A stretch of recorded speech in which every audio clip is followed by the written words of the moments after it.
Bonjour à toutes, bonjour à tous et bienvenue sur le blog lebarbecuedrafa.com pour une recette aujourd'hui de pulled pork de compétition.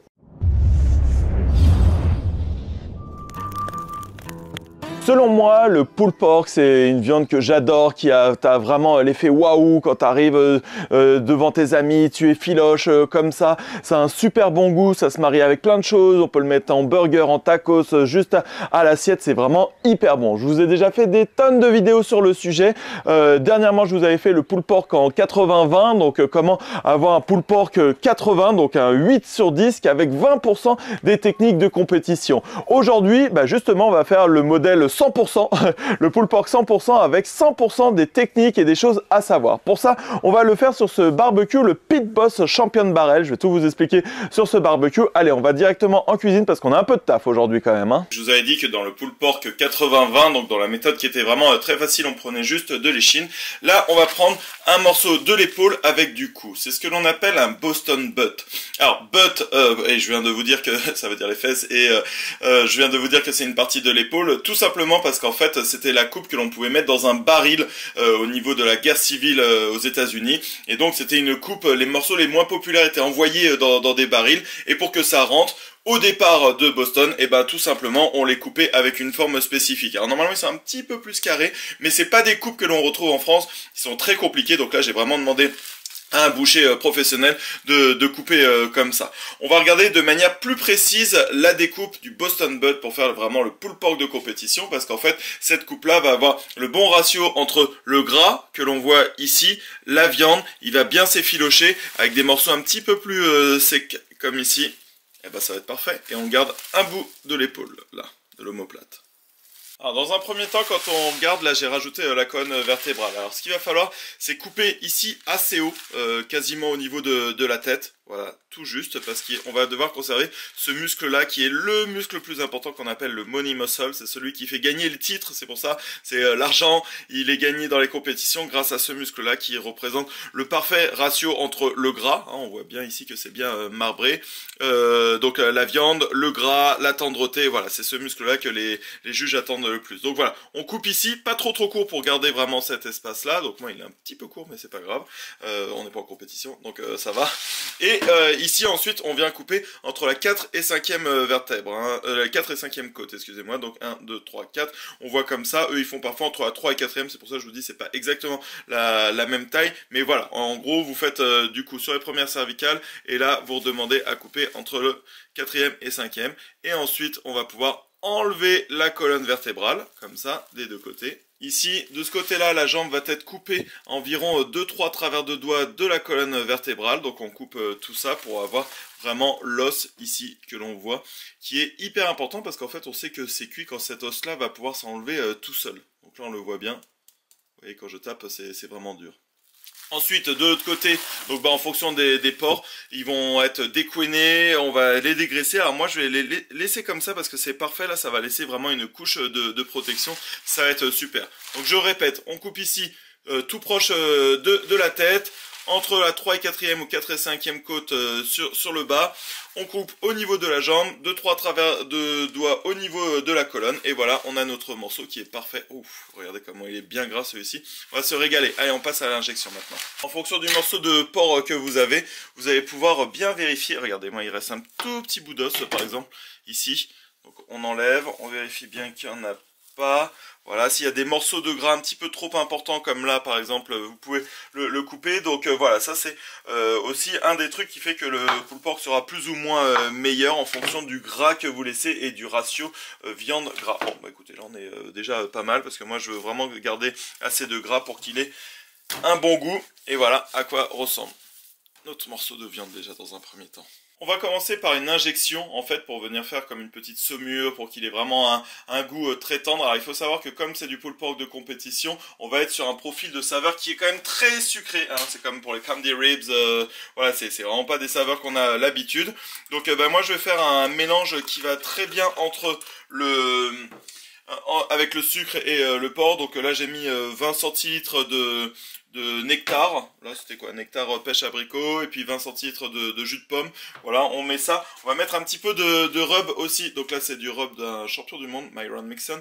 Alors, super important, le rub, surtout pour les injections, il faut qu'il ait une granulométrie qui soit très très fine.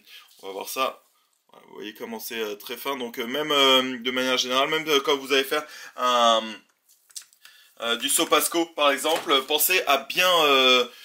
on va bien dissoudre tout ça. Pensez à bien le remoudre, parce que pareil, la granulométrie, autant sur un pulled pork 80-20 c'est pas bien grave, mais sur un pulled pork de compétition c'est super important. Et là on va prendre une aiguille. Alors vous voyez, il faut quand même qu'il y ait des gros trous pour être sûr que bah, justement les grains du rub ne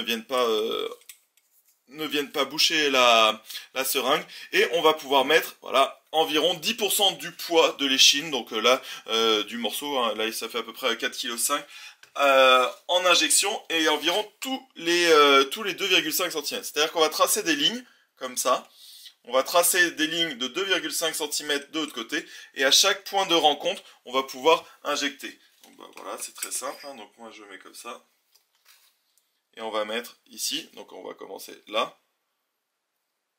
Voilà. Voilà, on voit la viande se soulever. Et quand ça ressort, c'est que c'est bon. Un mot sur l'injection, il faut le faire à pression négative, on appelle ça. C'est-à-dire que on va mettre, et lorsque je pousse le piston, hop, je relève légèrement. Voilà, et là ça sort, c'est que c'est bon. Donc je mets, et je relève légèrement. Une fois que l'on a injecté, donc c'est la deuxième chose qui peut changer entre un pulled pork normal et un pulled pork de compétition, ou qui va différencier les gagnants. Donc le premier, ça va être en fonction de la pièce de viande, évidemment. Le deuxième, l'injection. Le troisième, ça va être en fonction du binder que l'on met. Donc là, on va mettre tout doucement de la moutarde américaine. Vraiment pas beaucoup pour pas que ça fasse des paquets et que ça relève trop et que ça change le goût du rub. Donc voilà, on va en mettre juste comme ça, vraiment très très doucement. Et un autre élément qui va également différencier les participants, ça va être le rub. Donc là, on va mettre du rub. Pareil, comment on va le mettre va changer beaucoup de choses. Donc il vous faut une granulométrie qui soit très fine, hein. Donc repasser du Sopasco, il faut vraiment que ce soit presque du sable. Et on va le tenir par le bout, ici, tout simplement. Et on va le mettre assez haut, parce que si on le met bas, ça peut venir faire des paquets. Donc on est vraiment comme ça, et on en met partout. Assez haut, pour que quand ça tombe, ça vienne sur une surface qui soit assez large. Et là, on recouvre complètement la pièce de viande.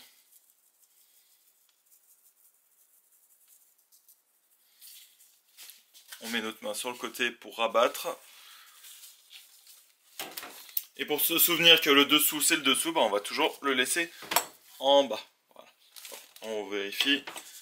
Donc ici, il manque un tout petit peu. Voilà, on refait les petites pointes de contact avec la planche à découper. Voilà, et on va laisser comme ça pour que y ait vraiment toutes les épices qui soient bien absorbées et qu'on voit plus que ce soit sec, hein. Ça doit vraiment être humide, donc là on peut le faire. Certaines personnes vont le faire très longtemps à l'avance, ils vont laisser même une nuit comme ça le temps que l'injection, les épices pénètrent bien, le sel surtout, et d'autres qui vont le faire juste avant. C'est également un motif qui va permettre une notation différente pour les compétiteurs. Alors ce barbecue, regardez-moi ça, il est sur chariot, hein, parce que c'est pour le déplacer sur les sites de compétition. Vous voyez, il y a comme un diable comme ça pour le déplacer. On appelle ça un ugly drum smoker, donc hop, un fumoir moche, tout simplement parce que les premiers qui ont été créés, c'était sur des barils. En fait, c'est tout simplement un baril sur lequel on va mettre un flux d'air entrant et ici un flux d'air sortant. Je vous explique tout ça de manière plus précise. Sur le dessus, on va retrouver une cheminée, donc pour l'extraction d'air, donc on peut faire plus ou moins à la fermer. Et ici, comme un petit loquet pour laisser sortir plus ou moins de fumée. Donc avec ça, on va déjà pouvoir bien gérer le flux de sortie d'air.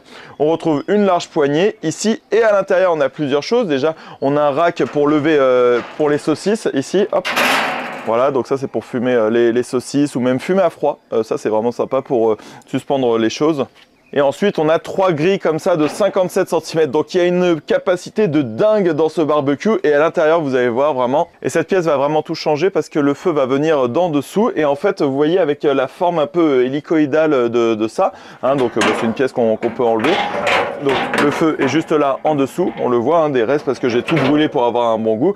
En fait, ça va faire comme un effet spirale et ça fait que la fumée va vraiment envelopper tous les aliments ici grâce à cette pièce là. Donc, c'est ça qui permet d'avoir vraiment un bon goût. On voit que aussi bien sur le dessus que sur le dessous, on a un joint feutre pour avoir une bonne isolation. Sur les deux côtés, on a 2 tablettes qui sont vraiment très solides. Là, franchement, j'ai bien apprécié. En même temps, si on met une brisquette de 9 kg, c'est totalement normal. Un thermomètre ici et derrière, on a ce fameux chariot avec des grosses roues que l'on voit là pour vraiment pouvoir bien le déplacer sur n'importe quel type de sol.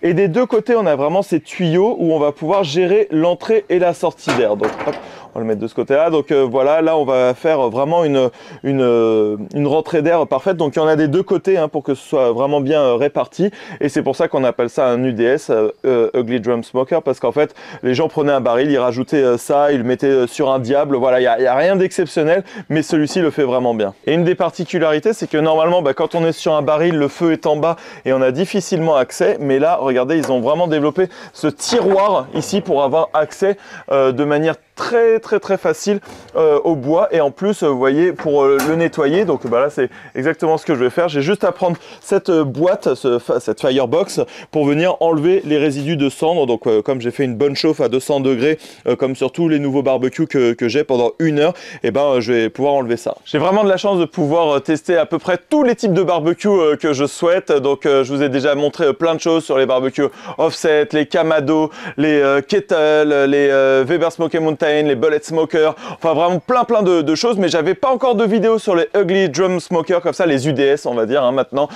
C'est vraiment impressionnant et c'est quelque chose que l'on retrouve notamment également dans les compétitions de barbecue, donc c'est pour ça qu'on va faire du pulled pork de compétition. Et vous voyez avec ce modèle Pit Boss Champion Barrel, il est vraiment impressionnant avec ses grosses tablettes, son gros thermomètre, son accès facile ici. Eh ben allez, on est parti, on va commencer, on rentre vraiment dans le vif du sujet avec l'allumage de la cheminée que je vais mettre à l'intérieur, le bois, etc. Je rajoute une bûche ici au milieu et on ferme le tout pour atteindre une température déjà d'au moins 90 degrés pour bien nettoyer les grilles, pour pas avoir de traces noires. Donc en fermant ici, là, et j'ouvre sur les côtés les entrées d'air. Avant que ce soit trop chaud, je mets ici un bac avec de l'eau et ici je fais passer mes sondes. Une fois qu'on est à 94 comme ça degrés, on nettoie bien.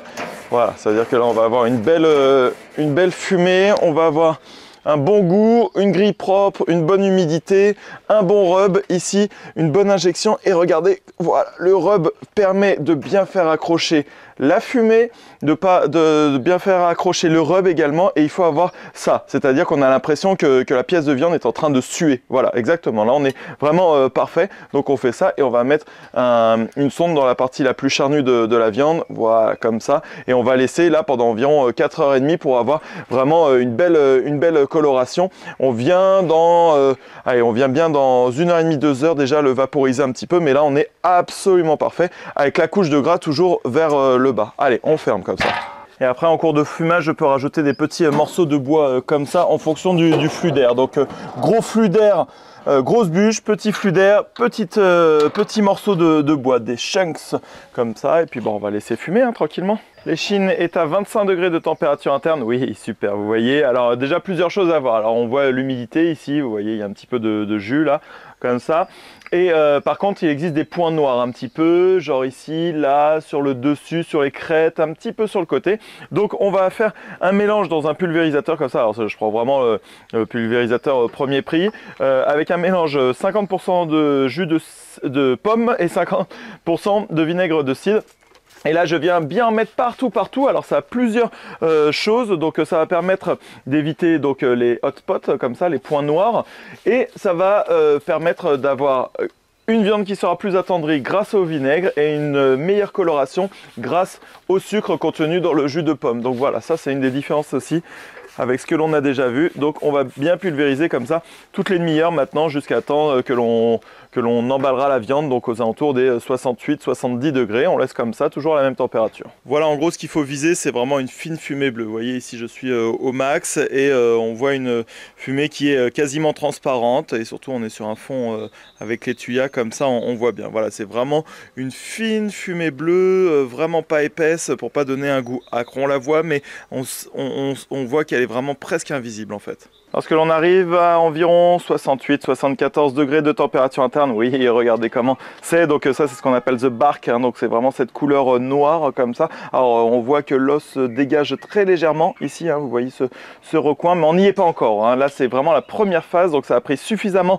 de goût de fumée. On va attaquer la deuxième phase maintenant. En compétition, soit on va mettre dans un grand bac comme ça c'est vraiment les trucs à l'américaine, ça vient de chez Pit Boss également.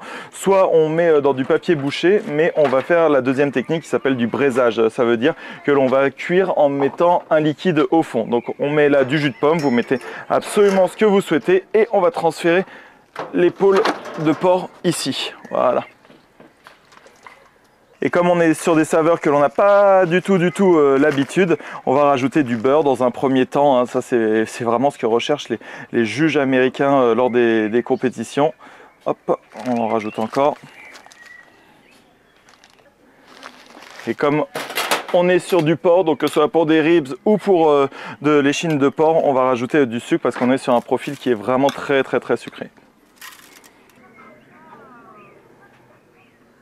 On transfère le bac directement dans le barbecue. Alors vous avez vu, hein, ce sont des bacs Pit Boss vraiment faits pour ça. Et pareil, je vais remettre la sonde dans la partie la plus charnue de la viande sans que ça touche d'os et qu'il n'y ait pas de gras, de poche de gras. Donc on vérifie ici, voilà, on est bien à 72 degrés. Donc c'est parfait. Je mets un grand morceau de papier aluminium. Vous mettez du papier bouché si vous le souhaitez. Et le côté importe peu pour là parce qu'on n'est pas en cuisson directe.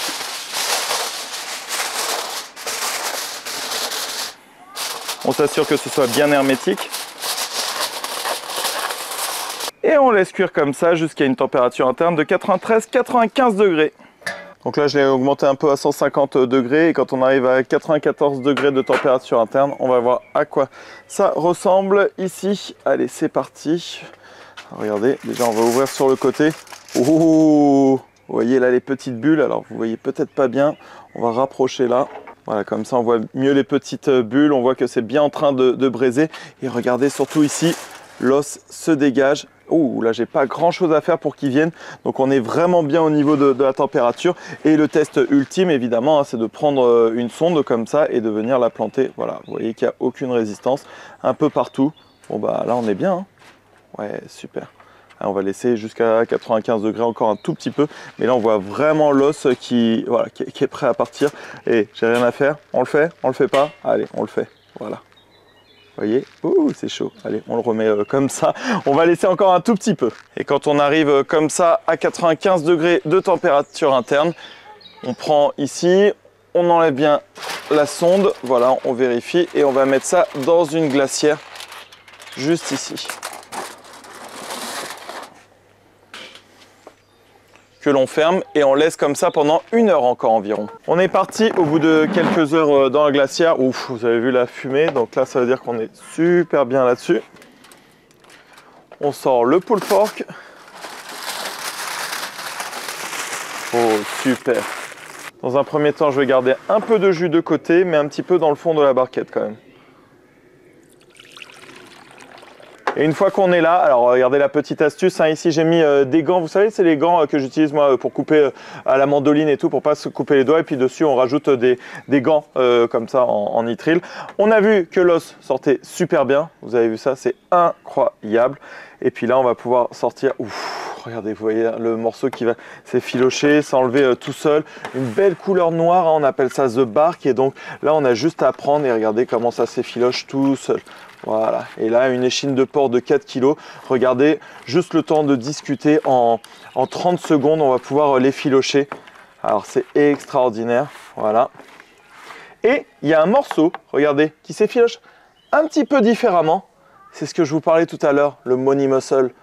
Il est ici, celui-ci, on va pouvoir le couper en tranches pour le mettre de côté. Donc on le met tout de suite de côté. Et ici, voilà, quand on a des morceaux comme ça, regardez, on voit bien, je rapproche, on voit bien le smoke ring, la belle croûte, le morceau qui s'effiloche. Et ça, on peut gagner des points en compétition de barbecue comme ça. Voilà, regardez, vous voyez l'extérieur, bien noir là. C'est parfait. Alors généralement pour les compétitions de barbecue, donc c'est dans des espèces de boîtes kebab et on va mettre plusieurs morceaux, donc ça dépend des présentations et tout. Et le Money Muscle, on le fait monter un peu moins, on va dire jusqu'à 85 degrés et on va le couper en tranches, donc il en faut pour 6 personnes. Moi c'est pas trop mon délire, donc on l'a fait comme ça. Et ensuite on va trouver des morceaux avec un peu de tout, comme là par exemple, c'est-à-dire avec un beau bark qui s'effiloche bien et on les retrempe dans la sauce ici. Voilà. Et on va les mettre en présentation. Voilà, là c'est un petit peu trop épais, mais on va chercher des morceaux. Voilà, pour mettre ça. Ou voilà, regardez celui-ci, il va s'effilocher parfaitement. On le trempe, hop, on le met ici. Et donc c'est dans des espèces de boîtes à kebab avec un peu de salade ou quoi en dessous. Alors moi c'est pas trop mon truc, mais c'est pas grave. Voilà, regardez, hop, ici un super morceau, on remet. Et on met ça pour la présentation. Voilà, vous voyez par exemple ce morceau-là ici. On va avoir une croûte bien noire, un beau bark, un beau smoke ring, un bel effilochage et du coup pas du tout sec parce qu'en plus on remet ça directement dans la sauce du braisage. On va déguster ce morceau, hein, donc on voit qu'il s'effiloche un petit peu différemment des autres, le Money Muscle. Hyper fondant, très goûtu. Très bon, ouais. Très bon le Money Muscle. Et voilà, c'est terminé pour ce pulled pork de compétition. Donc je vais prendre un morceau ici, je vais le refaire tremper un petit peu dans la sauce là. Et on va déguster ça ensemble. Oh là là, une super couleur magnifique. Alors, je vais pas vous le cacher. Alors c'est très gras, c'était du très bon porc. Alors, on ressent le rub qui est plutôt épicé, mais ça c'est typique des rubs tout particulièrement américains. Ils sont très épicés, peut-être même un peu trop, mais c'est ce qui va vraiment contraster avec tout le sucre que l'on a apporté. Donc voilà la différence entre un pulled pork 80-20 et un pulled pork à 100%. Il va y avoir des techniques au niveau de la viande, au niveau de la découpe, au niveau du taux de gras de la viande, au niveau de l'injection, au niveau du bois, au niveau du type de fumoir que vous avez utilisé, du type de bois que vous allez utiliser pour fumer, de la fumée évidemment, du type de rub, du type d'attache que vous allez mettre également, du type de braisage que vous allez faire, quel braisage vous allez mettre, est-ce que vous allez le mettre en papier bouché, est-ce que vous allez continuer, à quelle température vous le mettez, enfin voilà, c'est tous ces différents paramètres qui font que vous avez un pulled pork qui est à 100% et qui peut différer d'un pulled pork à 80%, mais franchement, c'est vraiment très bon comme ça. Ça m'a pris 8 heures environ. Et donc c'est vraiment très bon. Je vous le recommande de faire ça si vraiment vous voulez tester et changer d'un traditionnel pulled pork avec un petit peu de sopasco. Ça vaut vraiment le coup. Et je voulais vous parler de cette machine qui a de nombreux avantages. Vous avez vu la contenance avec ces 3 grilles. Au niveau de la stabilité, c'est assez difficile à gérer quand même avec les flux d'air. Avec de la briquette, ça aurait été beaucoup plus simple qu'avec du charbon, mais c'est comme ça. Et donc, j'ai bien aimé le fait que ce soit un très bon fumoir. Avec accès directement au combustible, ici c'est beaucoup plus simple que sur un Kamado par exemple. Par contre c'est beaucoup moins polyvalent qu'un Kamado, donc ça se compare pas vraiment. Au niveau des saveurs, je dirais, faudrait que je regoute un petit peu, mais qu'on se rapproche de ce que j'avais eu sur un bullet smoker, les fumoirs verticaux comme ça. On est assez proche au niveau du fonctionnement et du goût de fumée quand même. Et voilà, j'espère que vous avez apprécié ce test, ce tuto du pulled pork de compétition et du test du Champion Barrel de chez Pit Boss. Et pour toujours plus de tutos, de recettes, d'astuces qui changent des saucisses et des brochettes au barbecue, viens liker ma page Facebook, le barbecue de Rafa, abonne-toi à mon compte Instagram et abonne-toi également à ma chaîne YouTube. Allez, à bientôt!